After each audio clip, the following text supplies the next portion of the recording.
बिस्मिल्लाहिर्रहमानिर्रहीम। ये पीछे एक कब्र है और इस कब्र के ऊपर मोहम्मद असद लिखा हुआ है। ये अलामा असद साहब की कब्र है और 54 नंबर कब्र और गरनाता शहर। और ये एक अजीम शख्सियत है अलामा असद, और इनकी जो कहानी है वो इंतहाई दिलचस्प है।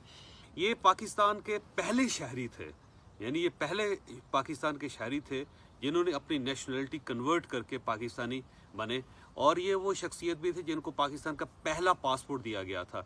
अलामा असद का ताल्लुक ऑस्ट्रिया के साथ था, यहूदी ख़ानदान के साथ थे, और इनके वालिद रबी थे। और उसके बाद ये मुसलमान हो गए। मुसलमान होने के बाद ये सऊदी अरब चले गए और वहाँ इन्होंने बड़े खासा तवील अरसा गुजारा, अरबी सीखी वहाँ पे, कुरान मजीद की तालीम हासिल की वहाँ से। वहाँ का जो शाही ख़ानदान है, जो अब्दुल अजीज़ जिनको ख़ानदान को कहते हैं, वो शाही ख़ानदान के ये मेहमान रहे वहाँ पे, और शाह अब्दुल अजीज़ इनको अपना बेटा उन्होंने इनको बना लिया। बाद में जब पाकिस्तान की तहरीक चली तो इन्हें ये पता चला कि पाकिस्तान एक नया मुल्क बन रहा है और एक नया इस्लामी मुल्क होगा और ये ज़बरदस्त किस्म का मुल्क होगा। तो ये इंडिया तशरीफ़ ले गए, अल्लामा इकबाल के साथ मुलाकात हुई।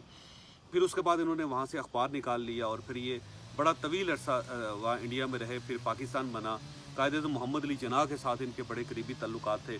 जब पाकिस्तान बना तो इन्होंने अपनी शहरियत, ऑस्ट्रियन शहरियत छोड़ी और ये पहले पाकिस्तान के शहरी बने, यानी ये पाकिस्तान के पहले शहरी हैं। इस हैसियत से पाकिस्तान का पहला पासपोर्ट इनको दिया गया और उसके बाद इनको अक़वाम मुत्तहिदा में